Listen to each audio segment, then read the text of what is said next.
Voilà, c'est la libre antenne, on est ensemble jusqu'à 22h, on est ensemble, on est toujours également avec Noémie. Ça va toujours, Noémie? Ça va toujours. Alors je vous rappelle que Noémie, là ce soir également, elle se fait un petit peu votre intermédiaire. Vous êtes partout branchés avec nous par MSN, par Facebook, sur le site internet, par SMS, par mail, par téléphone. Évidemment, tous les canaux sont ouverts comme à l'habitude dans cette libre antenne. Et chose promise, et bien chose due, eh bien nous sommes en live avec Pierre Ducamp. Bonsoir Pierre Ducamp. Oui, bonsoir, je suis content d'être avec vous aussi.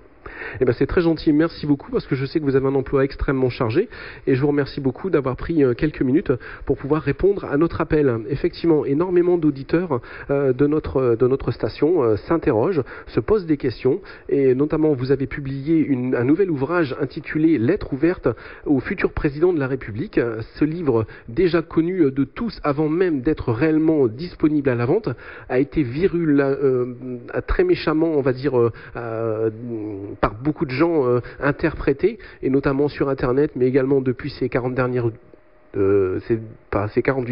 heures, c'est vrai, j'en bafouille un petit peu, un peu malvenu, et les propositions que vous faites à l'intérieur, notamment cette option au bac, n'est pas très très bien vue. Expliquez-nous en détail, vous, ce que vous avez voulu dire exactement.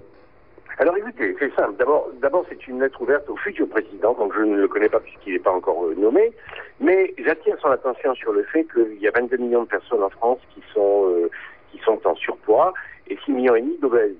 Et je lui dis que, en fait, un adulte sur deux est en surpoids, ce qui signifie un électeur sur deux. Donc, quand la moitié des électeurs français sont en surpoids, c'est plus simplement un problème de bien-être, c'est plus simplement un problème de santé, ça devient un problème politique, parce que la moitié des électeurs qui sont dans un désarroi, avec un problème de surpoids qui menace leur santé et leur bien-être et leur dignité, parce que beaucoup de gens qui sont trop gros se sentent pas bien. Voilà, donc ça pose problème. Je lui dis deuxièmement que dans la mesure où il est très très difficile en France de lutter contre le surpoids, parce que de la naissance jusqu'à 50 ans, tout est fait pour que l'on consomme davantage d'aliments riches en sucre, riches en graisse, riches en calories, riches en sel, et donc par la force des choses progressivement grossir, et que à partir de 50 ans jusqu'à la fin de votre vie, on vous soigne des maladies de la plaie d'or comme le diabète, comme le cœur, comme la tension artérielle, etc. Donc je lui dis simplement, je dis au président, d'abord je lui explique le problème, parce que j'ai quand même 40 ans d'exercice professionnel, je connais parfaitement, je suis une bibliothèque ambulante de cas, j'ai vu une quarantaine de milliers de cas dans ma vie, en clientèle, bien entendu, je ne parle pas des livres, mais je lui explique que le problème du surpoids, il y a des choses à faire en France, et surtout, il y a des choses à faire à l'étranger. C'est-à-dire, il faut faire de la France le laboratoire du monde et le point de départ d'un pays qui aurait la légitimité et toutes les filières d'excellence pour aller exporter ce savoir-faire, parce que la femme française est la femme la plus mince du monde, c'est la femme la plus belle, dit-on, c'est la femme la plus élégante, la plus racée. Nous avons le meilleur terroir, nous avons les meilleurs chefs, nous avons le meilleur agroalimentaire, nous avons des énormes entreprises. Oui. Allô? Entreprises comme... Oui. Vous m'entendez? Oui, c'est bon, je vous entends. Oui, pardon. Des entreprises comme L'Oréal qui sont les numéros 1 mondial de la beauté. Nous avons des entreprises comme Sanofi qui sont parmi les numéros 1 mondiaux. Nous avons un tourisme français. Bref, nous avons des atouts formidables pour commercialiser et prospérer économiquement sur un marché de 2 milliards de personnes en surpoids dans le monde. Voilà, donc ça c'est le cœur de ma proposition. Donc je lui propose 120 propositions, 120, dont une qui a posé problème. Absolument, voilà, une qui a posé problème, c'est la proposition que j'appelle l'option poids d'équilibre au bac. De quoi s'agit-il? Il s'agit, vous savez que quand on présente le bac, il y a une trentaine d'options possibles pour le futur bachelier. Il y a des options aussi différentes que l'éducation physique, que les arts, que la musique, que même l'équitation, c'est une option au bac. Donc disons qu'il y a beaucoup d'options au bac. Et je propose celle-ci. Je propose simplement de sensibiliser et de responsabiliser les jeunes et leurs familles aux alentours du bac. Je sais que le bac, c'est un totem iconique en France. C'est un grand moment pour la vie d'un adolescent. c'est son premier but dans la vie, et en général les parents français sont très attachés au bac de leur enfant. Donc je proposais, si vous voulez, ce point chauffant, ce point un peu mobilisateur et responsabilisant pour dire, un élève arrive en première. Il y a deux cas de figure. Le premier cas, il a un poids, disons, d'équilibre. Il a un poids qui se situe entre un IMC, je ne sais pas si les gens savent ce que c'est que oui, absolument, oui. C'est un indice de masse corporelle qui vous dit à peu près dans quelle situation vous vous trouvez. Un indice de masse corporelle qui va de 18, c'est-à-dire une jeune fille assez mince, jusqu'à 25, une jeune fille assez confortable, avec des hanches, un peu de forme, enfin vraiment pas grosse, mais disons assez confortable. Donc c'est un chenal de navigation très ouvert, très large, et il suffit pendant ces 2 années, c'est-à-dire l'année de première et l'année de terminale, de rester dans ce chenal, c'est-à-dire de ne pas tomber dans le surpoids, parce que ça arrive assez souvent à l'adolescence, que vu les stress du bac, vu les problèmes de l'adolescence, les conflits avec la famille, etc., il arrive que pas mal d'adolescents grossissent. Et lorsqu'on grossit à l'adolescent, on garde cette tendance un petit peu tout le long de sa vie. Ça, c'est ce que je vois moi sur le terrain.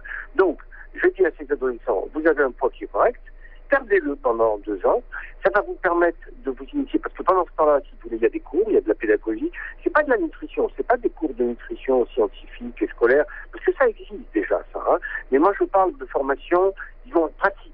Comment, qu'est-ce que c'est que les aliments, comment les acheter, comment les choisir, comment faire des sauces, comment les préparer, comment faire des mayonnaises, comment faire des vinaigrettes qui soient pas trop riches, mais se sensibiliser. Vous savez, il y a beaucoup de jeunes qui savent même pas, qui connaissent même pas certains poissons, qui les connaissent en bâtonnet, qui savent même pas que, voilà. Donc il y a beaucoup de choses à apprendre sur le terrain.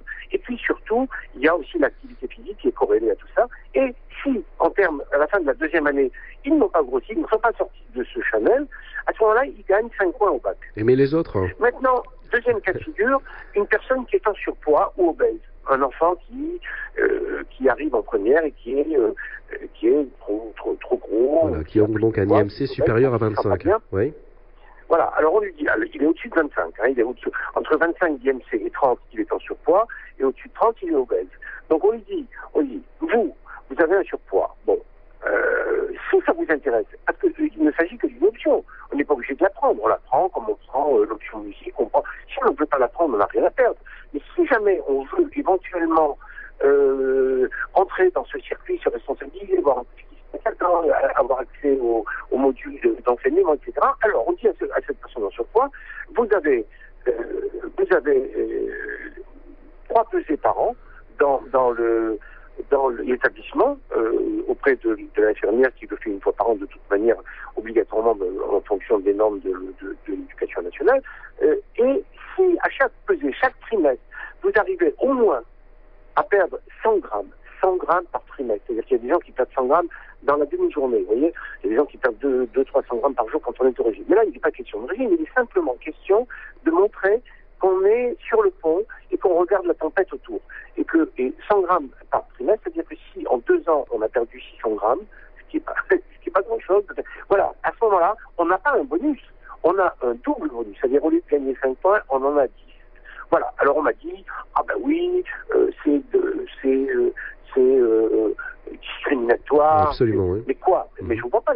Il y a là. Alors, en plus de ça, ça permet, si vous voulez, aux enfants et aux parents d'avoir un projet commun. Les mères vont dire aux enfants, aux filles, aux garçons, voilà comment on fait une omelette. Vous savez, il y a beaucoup de gens qui ne savent pas comment faire une omelette, qui ne savent pas comment faire une boule de viande, qui ne savent pas faire une petite boulette, qui ne savent pas préparer, cuire un poisson, cuire un œuf. Voilà. Et ça permet aux mères, aux pères et aux parents qui aiment leurs enfants de faire quelque chose, parce que les parents sont désorientés quand ils ont des enfants qui sont en surpoids, ils ne savent pas comment les prendre, parce qu'en plus, dès qu'ils leur parlent du surpoids, les enfants se rebellent en disant ça ne vous regarde pas, etc. Enfin, c'est des disputes dans la famille, et puis les adolescents utilisent souvent ce moyen pour irriter les parents quand ils sont en colère. Ah, ben je vais manger du chocolat devant toi, etc. Donc là, c'est une sorte de paix intérieure, paix familiale. Tout le monde se met au travail, et puis les petits frères et les grands frères s'y mettent aussi. C'est, je crois, moi, à mon avis, c'est un merveilleux outil qui permet de réduire l'entrée des jeunes et des adolescents dans la population du surpoids, parce qu'il y en a de plus en plus chaque année. Donc c'est un moyen de les responsabiliser, voilà, de leur dire, si ça vous intéresse, maintenant si ça vous intéresse pas, non problème. Vous restez un an, vous faites n'importe quelle autre option, vous faites de l'équitation, vous faites du sport, vous faites des langues étrangères, vous faites ce que vous voulez. Voilà, mais si d'aventure, parce que moi, chaque année, je fais au moins une dizaine de conférences dans des terminales où je suis accueilli, et je constate que les jeunes, si vous voulez, ça les intéresse de savoir comment on mange, de savoir, et c'est le privilège de la France. En France, on a l'avantage d'être la population, le peuple le plus mince du monde, le moins gros du monde, malgré 20 millions de Français, vous voyez. Mais si vous allez en Allemagne, vous allez en Angleterre, vous allez en pays, il y a partout beaucoup plus d'enfants obèses et d'adolescents obèses. Voilà, c'est une mesure qui me semblait extrêmement simple, qui ne coûte rien du tout, parce que 3 pesées par an dans un univers scolaire, c'est pas grand-chose, et ça pourrait donner une impulsion à ceux qui en ont envie, et rien d'autre. Voilà. Et puis moi je voulais vous poser également une question toute bête, toute simple cette question. Quand vous avez écrit cet ouvrage et que vous avez écrit de votre main vous-même ces lignes concernant cette proposition, est-ce que vous étiez conscient de ce battage médiatique qu'il allait y avoir juste après ? Vous savez, je vais vous dire, on vit dans un monde en Occident, hein, depuis que l'URSS n'existe plus, il n'y a qu'un modèle unique, c'est le modèle de la croissance, de l'économie, de la consommation, de la production, voilà, ce sont les maîtres clés. Donc, à chaque fois que vous proposez quelque chose qui peut réduire d'une manière ou d'une autre la consommation et la production, vous avez, comme dans un engrenage, les rouages, si vous voulez, qui tournent. Donc je savais que, de toute manière, toute ma vie, j'ai vu ça. À chaque fois que vous proposez quelque chose qui veut réduire le surpoids, vous êtes mal accueilli parce que la société française, ou la société anglaise, ou allemande, ou espagnole, américaine encore plus, là, vous avez 75% de personnes en surpoids. Partout, si vous voulez, où on favorise la consommation, tout ce qui touche au surpoids fait grincer les dents. Donc je savais pas vraiment, mais je me disais que finalement toutes ces propositions, en dehors de celles qui sont destinées à conquérir d'autres marchés économiques, mais en France, dès que vous vous adressez à des gens en les aidant à maigrir, vous faites grincer des dents dans l'économie. Parce que y a beaucoup de gens qui gagnent leur vie en faisant grossir les autres et en les soignant. Donc mais je pense que, si vous voulez, cette semaine j'ai fait 17 interventions médiatiques sur les journaux. Les gens commencent à comprendre, parce que si vous voulez, les gens ne pouvaient pas savoir puisqu'ils n'avaient pas acheté le livre, et ils avaient des avis vaguement qui arrivaient. Et puis vous savez, les gens des scènes sur le net, ils adorent bombarder, etc. Mais là, j'espère que alors demain soir, il y aura une émission sur, vous savez, il y a Ruquier, là, on n'est pas couché. Oui. Il y a plein d'émissions à venir dans lesquelles je me suis exprimé. Il y avait François Bayrou, candidat à l'élection présidentielle. Il y a beaucoup de gens, si vous voulez, que ça intéresse, mais je suis sûr que peut-être il y aura peut-être une décision qui sera prise par l'Éducation nationale. En tout cas, j'aimerais beaucoup. Voilà.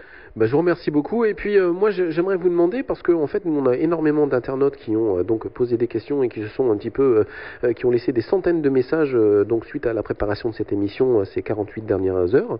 Et donc on a beaucoup d'auditeurs et d'auditrices surtout qui mettent un petit peu le phénomène, la notion argent avec le phénomène régime. C'est-à-dire que le régime, qu'il soit Ducan ou qu'il soit peut-être un autre, on pense que ce régime c'est surtout cher en fait à faire, hein, et ça coûte cher de perdre du poids. C'est vrai ou c'est faux?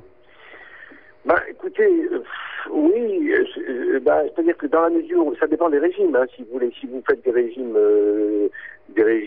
à base de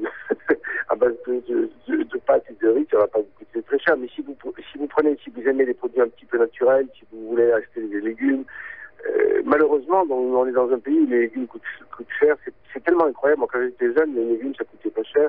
Le poisson, ça coûtait pas cher. Bon, aujourd'hui, c'est vrai que, mais il y a des produits, si vous voulez, on n'est pas obligé d'acheter des produits frais. On peut acheter du surgelé qui est de très bonne qualité. On peut acheter des conserves, du thon en boîte naturelle. On peut acheter des œufs. On peut acheter des laitages. On peut acheter des yaourts. On peut acheter du tofu, on peut acheter pas mal de produits qui sont pas très très chers. Évidemment, si on veut manger des dorades ou de la lotte, ça va coûter très cher, mais en choisissant choisissant, en sélectionnant. Justement, c'est ça qu'on apprend aux adolescents. Leur dire, voilà, les produits alimentaires, il y a des gammes de prix, il y a des légumes qui sont des légumes de saison qui coûtent moins cher que les légumes qui viennent du Chili ou qui viennent d'autres pays. Voilà, il y a des astuces pour maigrir, mais vous savez, maigrir, ça coûte, le surpoids, ça coûte cher aussi. Hein. Le surpoids, ça coûte cher parce que finalement, vous achetez des produits, vous savez, quand vous achetez des produits de grignotage ou même quand vous achetez des pizzas, c'est pas donné, hein. Quand vous achetez des sandwichs, des pizzas dans les cafés, bon, il faut pas s'imaginer. Alors c'est vrai que dans les couches défavorisées, on mange davantage de pâtes, on mange davantage de riz, on mange davantage de pizza, etc. Mais on mange aussi beaucoup de chocolat, on mange aussi beaucoup de produits, des produits industriels qui sont pas donnés.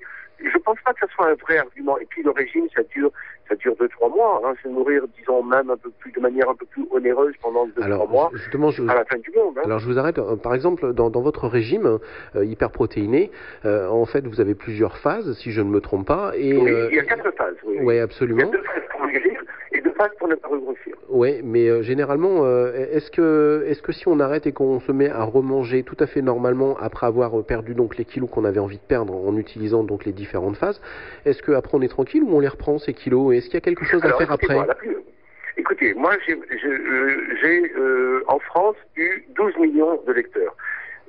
Statistiquement, sur 100 lecteurs, il y en a 50 qui arrivent à perdre leur poids, parce que d'autres s'arrêtent, parce que d'autres achètent le livre et ne le lisent pas. Enfin bref, disons qu'un lecteur sur 2 maigrit.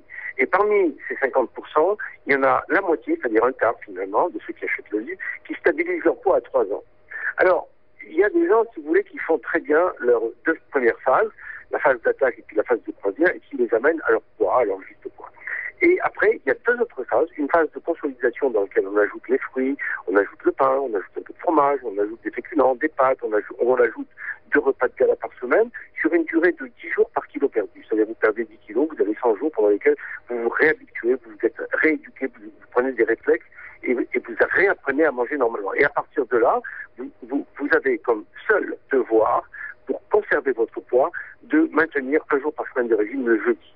Voilà, 1 jour de régime le jeudi, vous faites des protéines, vous marchez 20 minutes par jour, mais ça c'est obligatoire, et vous essayez d'abandonner les ascenseurs, et vous consommez 3 cuillères à soupe de sans d'avoine, qui sont un produit extrêmement peu cher, très bon marché, et si vous tenez ces 3 mesures, aussi longtemps que vous voulez, vous ne regrossissez pas. Ça, je peux vous garantir. Mais si vous ne faites pas les 2 phases, les 2 dernières phases, la phase 3 et la phase 4, manifestement, vous êtes obligé de regrossir parce que après avoir fait un régime, si vous vous remettez à manger de manière totalement anarchique, etc., bah oui, vous allez regrossir. Qu'est-ce que vous voulez faire?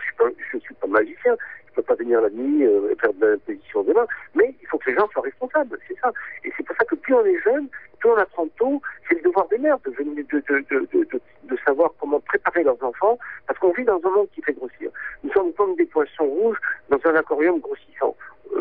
Si on ne fait rien, on grossit. Et plus on ira, et plus on grossira. Parce que le mode de vie actuel est difficile. On rencontre du stress, on rencontre de la vitesse, on rencontre du surmenage, on rencontre... voilà. Et contre ça, on a tendance à manger un peu plus gratifiant pour trouver du plaisir en mangeant, en se retrouvant, en grignotant.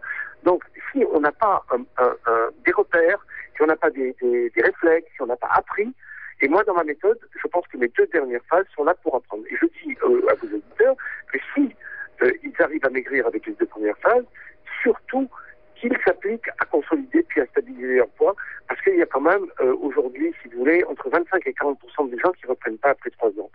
Donc voilà, l'espoir. Donc en fait, bon, c'est quand même de pas très, c'est très bon comme résultat. Enfin, je sais pas, je me pose là comme la question. Oui, c'est pas mal. Mais bon, il faut quand même donc être conscient dans ce cas-là que en fait, le régime, on ne l'arrête jamais. Plus ou moins, en fait, vous réapprenez les gens à manger, c'est ça. Et en fait, vous leur donnez une hygiène, c'est ça. Prenons le cas d'une personne qui a 10 kilos en trop. 10 kilos en trop, elle va faire 4 jours de protéines pures d'attaque, ce qu'on appelle la phase d'attaque, elle va perdre 2 kilos, parce qu'au début, on perd très vite. Après, il en reste 8. 8, on le perd à raison de 1 kilo par semaine, en ajoutant les légumes. Donc, 8 semaines plus 4 ou 5 jours, ça fait exactement 2 mois. Au bout de 2 mois, vous avez perdu vos 10 kilos, sans être privé, parce que, si vous voulez, la notion la plus importante dans mon régime, c'est manger autant que vous voulez. À volonté. C'est-à-dire que les 100 aliments que je propose, qui sont 72 aliments riches en protéines, 28 légumes, je dis à mon lecteur ou à mon patient ou à mon internaute, mangez autant que vous voulez de ces aliments, mais ne touchez pas au reste. Donc une fois que vous avez atteint votre poids, il vous reste après, si vous avez perdu 10 kilos, il vous reste 100 jours pendant lesquels vous avez des protéines, vous avez des légumes, vous avez des fruits, vous avez du pain, vous avez du fromage et des féculents et 2 repas de gala par semaine. Écoutez, c'est pas la fin du monde. Et avec ça, vous avez réappris à vous nourrir, j'appelle ça l'escalier nutritionnel, et à partir de là, vous faites un jour par semaine, et vous êtes content d'être en bonne santé, d'être en forme, de plaire davantage. Ce matin, en allant aux Grandes Gueules sur RMC, j'ai vu un journaliste sportif qui avait 21 ans, il me dit, écoutez, monsieur Dupont, je vous remercie, j'ai perdu 25 kilos grâce à vous, et il me dit, depuis que j'ai perdu, c'est un garçon qui est d'origine portugaise, il me dit, cet été, je suis allé sur les plages au Portugal, les filles me regardaient d'une autre manière que l'année précédente. Bon, et c'est un petit gars, il m'a dit, écoutez, moi, pour l'instant, je suis votre régime de consolidation, et j'espère bien ne jamais regrossir. J'ai dit, écoutez, gardez ça en tête, c'est jamais fini avec le poids. Hein. Si vous avez pris 25 kilos, votre corps a gardé une mémoire de ce poids, et toute votre vie, si vous lâchez complètement, vous risquez de reprendre du poids. Voilà, donc il m'a dit, j'ai bien compris. Hein, voilà, donc on a bien compris nous aussi, donc c'est un régime plus ou moins à vie, enfin plus ou moins quoi, en fait, on s'y habitue. Régime d'attaque. Voilà, un régime d'attaque, et puis après on a une hygiène de vie à prendre. On fait la guerre à son poids. Voilà. On fait la guerre à son poids pendant les 2 premières phases, et après on fait la paix avec son poids en essayant de la plupart des gens qui ont fait mon régime me disent, j'ai pris l'habitude de manger des légumes, j'ai pris l'habitude de manger un peu plus de yaourt, un peu plus de viande, un peu plus de bétail, etc. Donc ils me disent, j'ai changé un petit peu mon orientation, j'ai modifié mes goûts. C'est pas j'ai modifié, c'est votre régime a modifié un petit peu ma manière de consulter. Quand j'arrive dans un restaurant, je cherche un peu de viande, je cherche un peu de légumes, et puis après je me fais plaisir avec un petit dessert, mais je privilégie par exemple une salade de fruits, ou de temps en temps une meringue, mais je pense à ce que je fais. Je suis pas complètement libre et complètement sans défense devant l'aliment. J'ai de quoi répondre. Merci beaucoup. Donc la devise de la libre antenne, eh bien c'est que c'est une libre antenne, et généralement on demande donc à notre invité pour la dernière minute, et ben voilà, il peut exactement dire tout ce qu'il veut, il peut s'adresser à nos auditeurs et il peut exactement dire à 100% ce qu'il a envie de dire. C'est à vous, vous avez donc la dernière minute, elle est à vous, Pierre Ducamp. Merci. Alors écoutez, je dirais à vos auditeurs que je ne connais pas personnellement, mais si d'aventure, parmi vos auditeurs, vous avez des gens qui ont un problème de poids, ce que je peux leur dire, c'est que j'ai passé ma vie de médecin. J'étais médecin très jeune, j'étais un des médecins les plus jeunes installés en France quand j'avais 22-23 ans, et je peux leur dire que j'ai travaillé pendant 40 ans pour créer cette méthode, et que aujourd'hui, si vous voulez, à mon âge, ma principale raison de vivre en dehors de ma famille, c'est de consulter encore des patients, d'avoir des lecteurs, d'avoir des internautes, et si jamais quelqu'un parmi votre clientèle, parmi vos auditeurs ont envie de me poser une question, ils peuvent très bien me la poser sur Facebook ou en passant par vous. Je vous remercie beaucoup Pierre Ducamp, et on vous souhaite une très très bonne soirée. Merci beaucoup d'avoir répondu aux questions de nos auditeurs. Et bonjour à vos auditeurs. Merci beaucoup, bonne soirée, merci, au revoir.